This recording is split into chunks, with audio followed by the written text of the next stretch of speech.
Over 200 years ago, there was a revolution, an American Revolution, an event that literally changed the course of history. It was led by a group of unsatisfied people. People who were tired of being told what they could do and when they could do it. People were fed up with their lack of choices and their lack of personal freedoms. People fed up with their lives being controlled by others. Fed up with being oppressed, fed up with being manipulated. They finally said, enough, I've had it, and I'm not going to live like this anymore.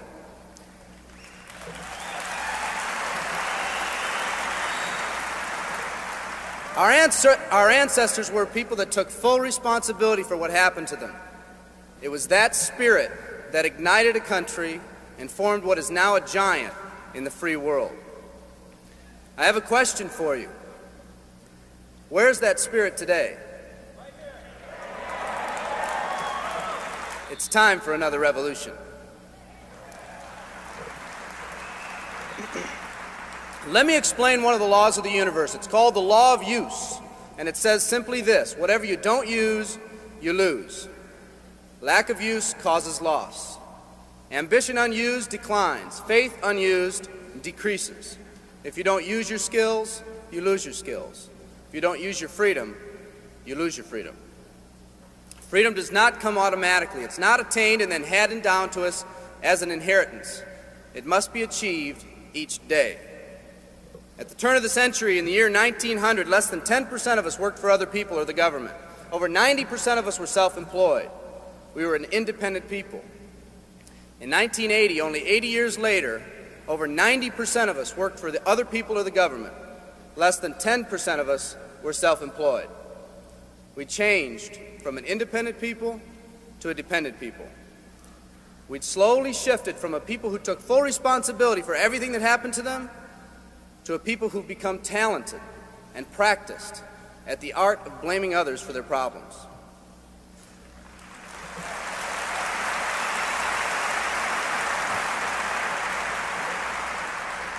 Our giant has fallen asleep. Our forefathers didn't say, who's going to take care of me?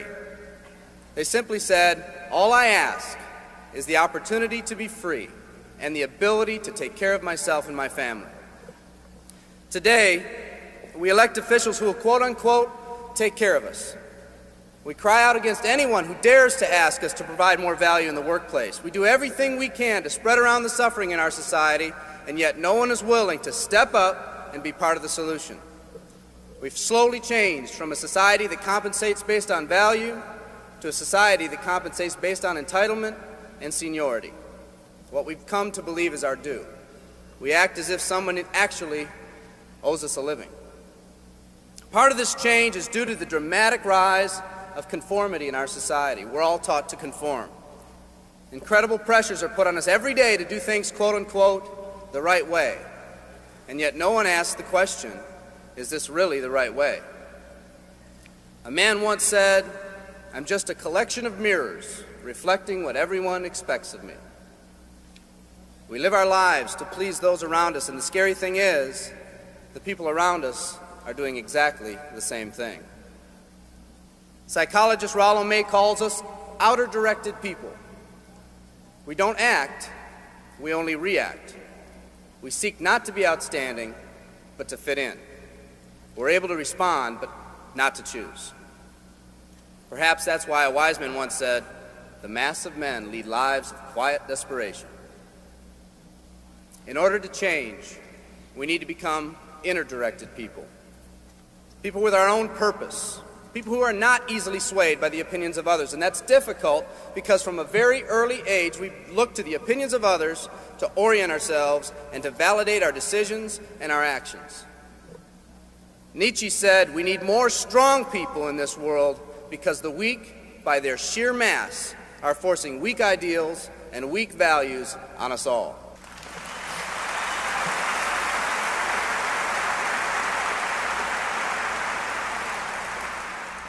Today's massive social and economic changes are waking this slumbering giant. Some people may not be ready right now for the changes happening today in today's society. It doesn't matter if they're ready or not. An old proverb says, if a man wants his dreams to come true, he must first wake up.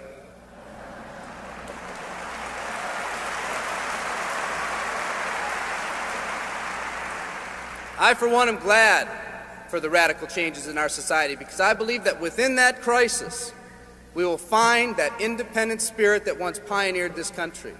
Some of us are finally ready to change. The displacement of our workforce has caused many of us to start searching for something better. Moving products and moving services is our business and our goal, but what we are becoming in the pursuit of that goal is a larger and much more important issue. The rekindling of our independent spirit has more lasting value.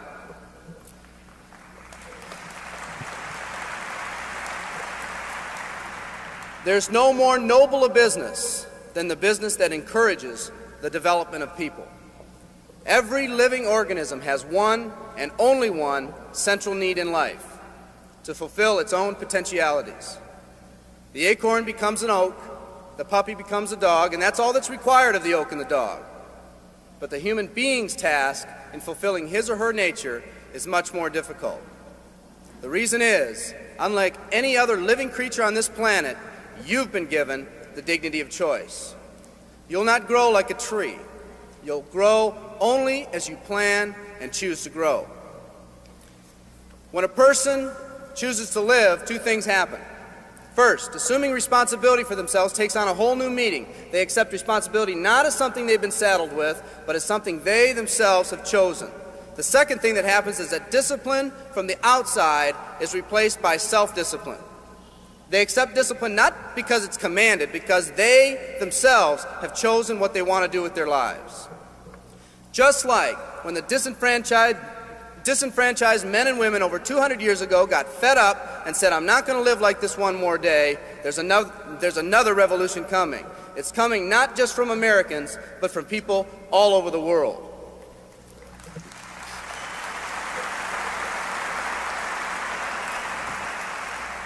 It's coming from people who've been oppressed in meaningless jobs, from people who've been unjustly held back, from people who've been slighted or ignored, from people who've had their hopes crushed time and time again by the circumstances around them, from people who've been playing in a game where the rules weren't the same for everyone, from people whose dreams have almost died by the methodical dripping of negative and pessimistic forces, people who've just been waiting for the right opportunity to present itself, an opportunity that they could hold on to, believe in, a place where people believed in them.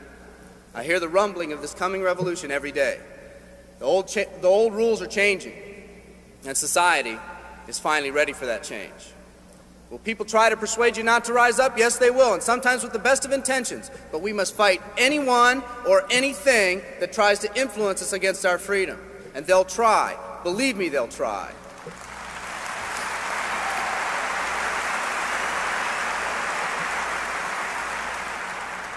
They'll try to suggest you off course, to nudge you off course, to distract you off course. There's another revolution coming, and it's going to be led by a group of unique and courageous people like you.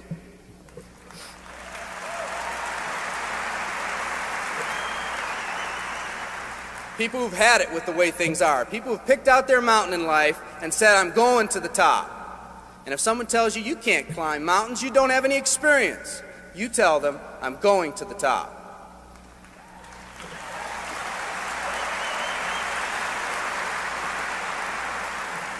And if your neighbor tells you, "Come on, choose another mountain, that one's too rocky," what are you going to tell them? And if someone tells you, "Let's go over here where it's not so steep," what are you going to tell them? And if someone says network marketing, what are you going to tell them? And if your friend tells you, "Come on, let's climb this one, that one's too slippery," what are you going to tell them? If anyone tells you you can't go up, it's too rocky, too steep, too slippery, you say, "Listen here, I'm going up. You're either going to see me waving from the top or dead on the side. I'm not coming back."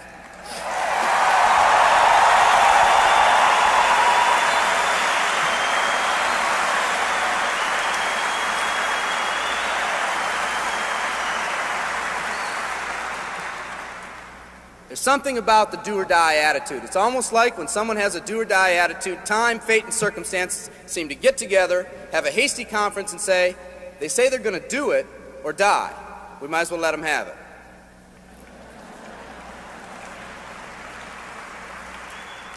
The People in this arena are special. You're special because you've already rekindled that independent spirit.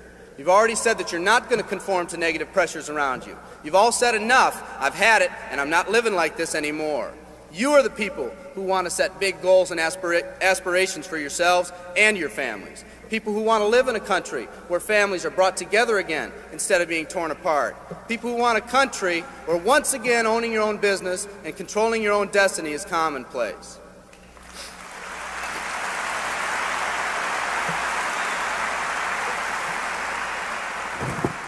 People who want a country where every man, woman, and child is treated with equal respect and dignity.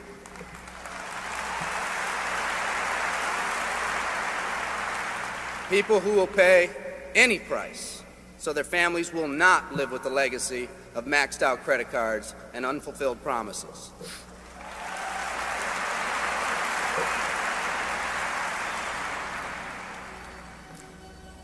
Today, we stand at the genesis of a new revolution, and people like you are going to lead it.